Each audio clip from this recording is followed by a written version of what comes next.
All right, so if you've caught the last couple of videos I've done on the old 84 Square Body here, you know that I've kind of been a little all over the place, and it's not intentional.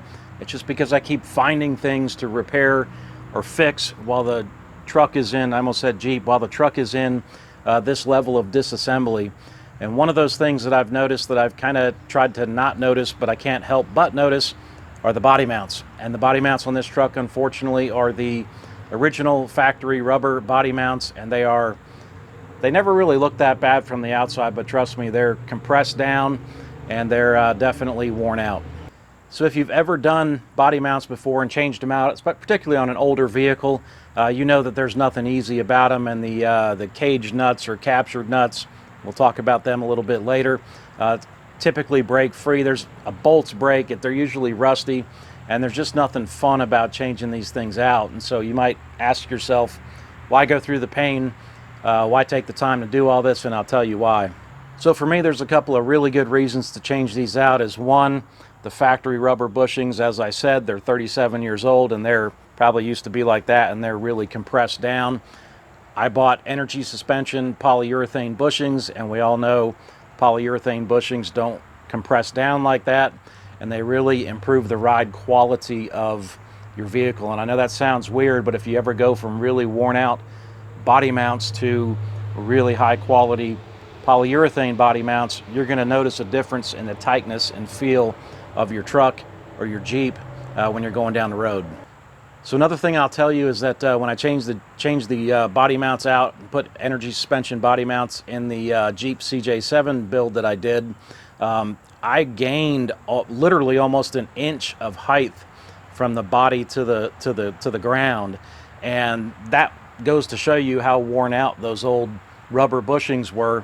And that raised my Jeep up. Literally, the body of my Jeep is almost like a little body lift, but it's really not. It's just returning it to the factory height. And with me buying new fenders that are not cut and 35-inch tires, I need all the elevation and all the height that I can get. So I'm kind of changing these body mounts out. Okay, yeah, they're old, they're compressed down. I could probably actually live with that, but how I know it's going to ride based on my experience with the Jeep, and then giving me a little bit more elevation on the fenders so they don't hit the tires, I think is worth it for me. All right, so we need to get busy on this project. Let me show you real quick the part number. I've already taken one of the radiator core support body mounts out, and I want to show you the condition of that one. And there's 6 mounts in this truck, 3 on each side. Two are obviously up in the radiator core support. One is right behind the front tire, and then one's back towards the cab corner. And they're all the same body mount. When I changed the body mounts out on the Jeep, a lot of them were different, and they were different sizes. You had different sleeves, different lengths you had to use to make all that work on the Jeep. This one is a lot more simple in that respect. All 6 of these things are exactly the same, so it doesn't really matter what position you put them in. So I'm going to show you the kit. I'm going to show you one of the new mounts, and I'm going to show you the old mount, and you're not going to believe the way it looks, and the bolt that I took out of the radiator core support. After we do that, I'll show you a couple things on the truck, and then we're going to get into this and see if we can get lucky. Notice I didn't say easy. I said see if we can get lucky and see if those captured nuts or cage nuts don't break free on me. All right, so real quick, let me show you this kit. So this is the part number. It's 3.4116R, and the R is for red. And it is the energy suspension kit. I picked this up on Amazon for about 80 bucks, so not too terribly expensive to get this done. It comes with instructions, and then this is what the new mounts look like. And there's basically just those 2 pieces for all 6 mounts. All right, so as I mentioned, I did take one of the radiator core support body mounts out just to show you. And here's what you're looking at. And that's the top part of it. And it's just all starting to deteriorate in there, all rusty. And again, from the outside, really doesn't look like it's in that bad a shape, but that thing has had it. And the bottom piece really doesn't look that bad, but if you really start, I mean, it's just falling off that metal brace there, and that piece is just coming off without, I'm not even really trying to get that off, and it's just coming right off. So that's kind of the reason why you want to change these things out. Now, every single one of these has this metal piece, which you cannot buy. They do not make these anymore, so you do have to reuse this. and you do have to reuse the bottom part of it as well. And you do also have to reuse your hardware, but if your hardware looks like this, I would not recommend reusing it, and I'm probably going to replace this with the proper grade 8 bolt. So the other thing I'm going to do while I've got these things torn apart is just wire wheel these things down, clean them up, shoot them with some primer and then just some paint, just to stop the rust from continuing to develop, and clean them up a little bit, make them look a little bit better. But every single one of them kind of goes in like this. You've got your bottom piece that will go in there, and then you've got your top piece. Kind of doing this one-handed, but you're going to push that in like that, and then when you put it through, the two pieces just kind of marry up like that. So procedurally and mechanically, not difficult to do. The difficult part is getting the old ones out, and that usually comes in the form of these bolts breaking. You can see how rusty and nasty this one is, and the front, and I'll show it to you, but in the front you've got a bolt and a nut, but in the 4 positions on the cab you've got cage nuts or captured nuts, and those historically either the bolt breaks or the captured nut or cage nut just starts spinning on you because those welds break. They're just old, and it becomes a real pain, and I'll show you why that's a pain here in just a second. All right, so real quick on the truck, this is position 1 here for the radiator core support, and this is the one that I removed.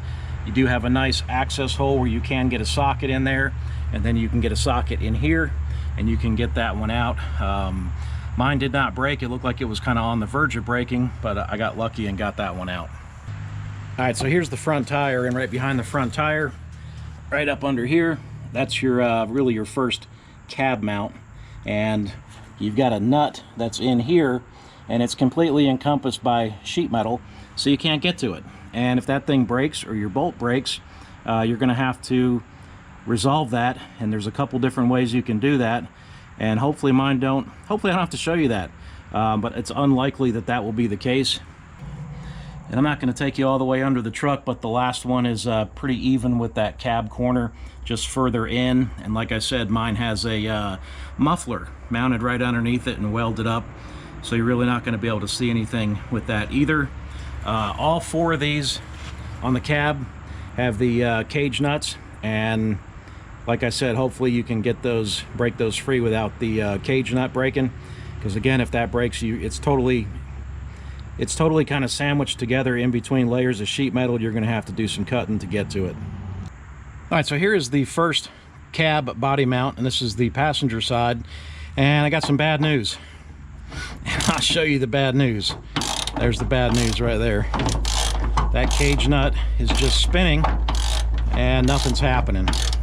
And I didn't use a ratchet and socket on this to try to break it free with a cheater bar or anything like that. I did hit it with an impact, and it still just broke free. So, and I'm just doing this to show you, illustrate, that it's just spinning. So now what I have to do, and the easiest way to access this is from the cab, is I've got to drill, I've got to cut into my floor essentially to be able to access that captured nut in there.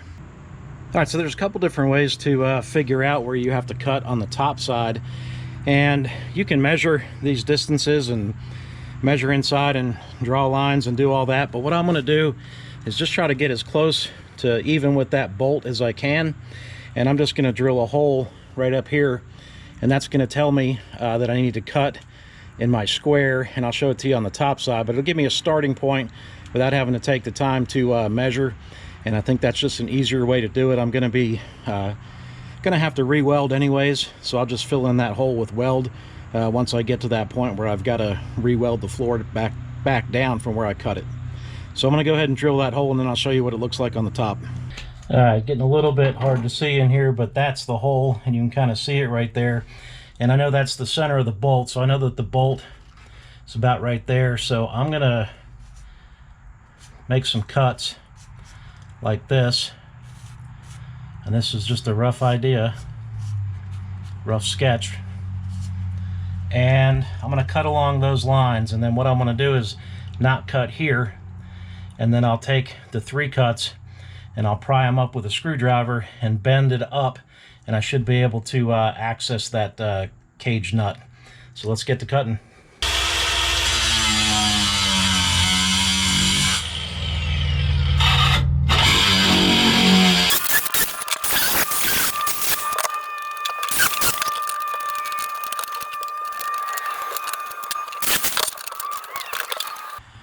All right, so let me show you where we're at in here, and this is not pretty at all. Kind of did some open heart surgery here, and had to drill the hole through the floorboards. A good idea. It got me close, but I ended up having to make 2 cuts and 2 flaps. Now, I know some of you are out there saying I'd never cut through my floor, or you should have used a hole saw, or you should have just took your time and measured it, but I didn't. And I didn't use a hole saw to plug it up, but I guarantee you I can tap that back down, weld it up, grind it down, clean it up, and you'll really never know that I was in there. So I know that looks a little bit rough, but there it is, and there's the hole, or there's the where the cage nut goes, and I've got the clips moved out of the way, and let me show you what I ended up having to do to the cage nut. All right, so when someone refers to a cage nut, that's what they're talking about.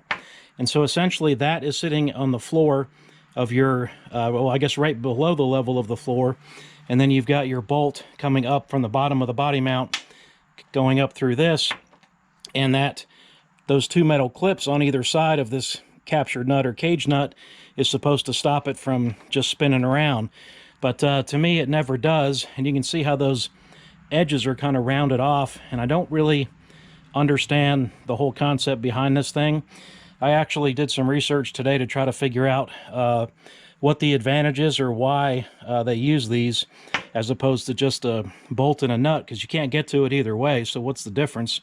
And I don't really know the answer to it. So if you guys know why, GM is also on my Jeep, why did they use these? And why did they not create an access hole or some way to get to them without having to cut through your floor? I don't know the answer to that. If you guys know, leave it down in the comment section. All right, so here are the metal pieces on the body mounts that you have to reuse, and these are the 2 from the radiator core support, and then the first body mount on the cab, and I'm only doing 1 at a time. The 2 on the front are not connected by fenders right now, so I could go ahead and take both of those off. And I'm in the process of getting these things cleaned up, hitting them with a little bit of metal prep, a little bit of wire wheel, just to get them cleaned up, and then I'm going to prime them, paint them, and then I'll be ready to put those back on. So I did forget to mention that I ended up having to cut this bolt with my reciprocating saw, because I could not get this thing to break free. And I used all kinds of washers, screwdrivers, pry bars to wedge that thing in there, and then was hitting it with an impact from the bottom. And this is, I just believe over time it's become kind of one piece, and I don't know that it's going to come off. But you got to be careful when you're cutting these things, because you don't want to cut through this piece right here. So what I did on this particular body mount is I lifted up the body of the truck just enough to create a gap, and this is the part that rests right on the bottom of the cab, and I was able to get, you know, a reciprocating saw blade, which is very thin, right in here, not cut the cab, and then go through and cut the bolt. And that's the way I got it off, and that was the only way, after I would say at least an hour and a half of trying, that I could get that bolt out of there. All right, so fast forward a little bit, and I finally got these body mounts done. They're not tightened up yet because I want to leave them loose so I can kind of adjust and wiggle the cab a little bit if I have to when I put the new fenders and the new inner fenders and hood on. But let me show them to you real quick. There's the 2 up front. They look really good. So over here on the cab, there's 4 mounts, as I said, and there's one there. And I had to cut this one, and unlike the other side, I did a little bit of a better job with this one.